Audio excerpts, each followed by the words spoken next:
Il y a 48 heures, nous recevions Nicolas Dupont-Aignan qui déclarait son soutien à Marine Le Pen. Ce soir, c'est Jean-Louis Borloo qui, après plus de 3 ans de silence sur les questions de politique intérieure, fait le choix d'intervenir dans cette campagne présidentielle. Bonsoir Jean-Louis Borloo. Oui, merci bonsoir. d'être avec nous. D'abord, si vous sortez du silence ce soir, c'est parce que la semaine prochaine, dimanche soir, vous pensez que Marine Le Pen peut remporter la victoire? Oui, absolument. Je pense que l'hypothèse d'une victoire du Front National, c'est-à-dire à la fois de Marine Le Pen et ensuite aux législatives par l'effet mécanique de la Ve République, est parfaitement imaginable.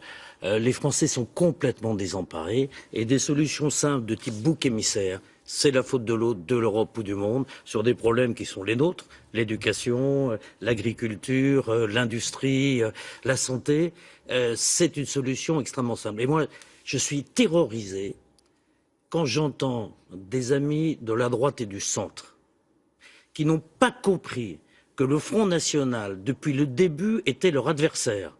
De Gaulle, de Chirac, de Sarkozy, de Juppé, de Fillon. L'objectif du Front, c'est de liquider la droite et le centre. C'est en cours, à vos yeux ? Quand un adversaire vous le déclare comme ça, et vous restez muet, c'est le syndrome de Stockholm. Si la droite et le centre rêvent d'une cohabitation avec le futur président, il faut qu'il y ait des candidats aux législatives. Imaginez Marine Le Pen gagnant, leurs candidats seront balayés. Donc c'est une faute absolument stratégique. J'appelle vraiment les électeurs de la droite et du centre, comme les abstentionnistes de premier tour, de venir voter. Et puis, pour mes amis de gauche, enfin, campagne de Mélenchon, la fraternité, la paix, la lutte contre les discriminations. Au moment de la mère des batailles, c'était pas la peine de faire la bataille de Béthune ou de faire la bataille de l'époque, quand au moment où le risque est réel, on irait à la pêche. Donc Jean-Louis Borloo, vous appelez ce soir à voter pour Emmanuel Macron, Absolument. pour l'homme, pour son pari, pour son ambition à lui, ou contre le Front National? Les deux, les deux.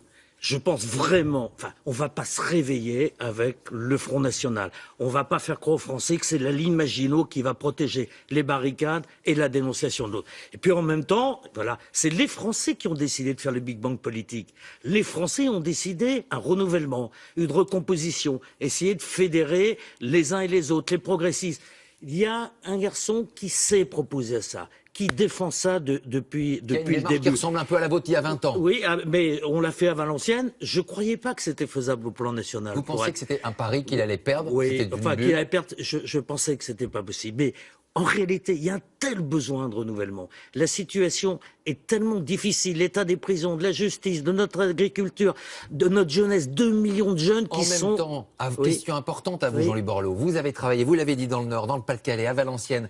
Ce bassin minier, Hénin-Beaumont, ils ont voté pour Marine Le Pen. Oui. Ça, je vais vous rappeler ce score. 7 679 000 Français. Faut pas les oublier ce soir. Qu'est-ce que vous leur dites? Mais moi, je les oublie pas. Je leur dis simplement que c'est pas la bonne réponse. Il faut régler les problèmes des Français. Pour ça, il faut qu'on s'unisse. On l'a fait. C'est Marine Le Pen qui va... Oui, excusez-moi. À Valenciennes, on a fait venir Toyota, on a fait venir Mercedes, on a fait venir Simoldes. Donc vous dites quoi? C'est l'entreprise qui crée la richesse, qui crée l'emploi? C'est une équipe déterminée qui fait fi des postures politiques, qui sort du débat, de la rhétorique, du conflit permanent. Il faut fédérer et il faut unir. Voilà, il y a Emmanuel Macron, voilà, il est jeune, on va pas avoir peur de notre jeunesse quand même. Il est déterminé, il veut le faire, il a pas de tabou, il veut quoi? Priorité à l'école aux tout petits, priorité à la jeunesse, priorité à l'emploi.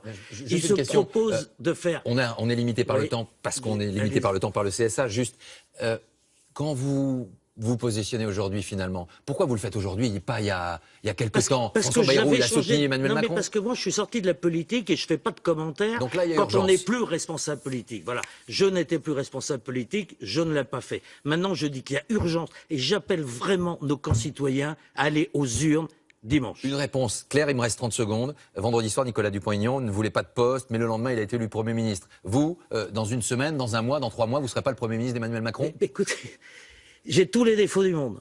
Mais enfin, je ne vais pas commencer une carrière d'ambitieux à mon âge. Voilà. Merci. Moi, à vous. j'aime les causes. Je me battrai pour des causes. Et on verra pour la suite. Merci Jean-Louis Borloo d'être venu nous rendre visite ce soir. Rendez-vous dans quelques minutes pour notre édition spéciale, je vous le rappelle, avec les entretiens de Marine Le Pen et d'Emmanuel Macron. Un thème, la France, leur regard, leurs différences d'analyse. 15 questions et un peu plus de 15 minutes pour s'expliquer.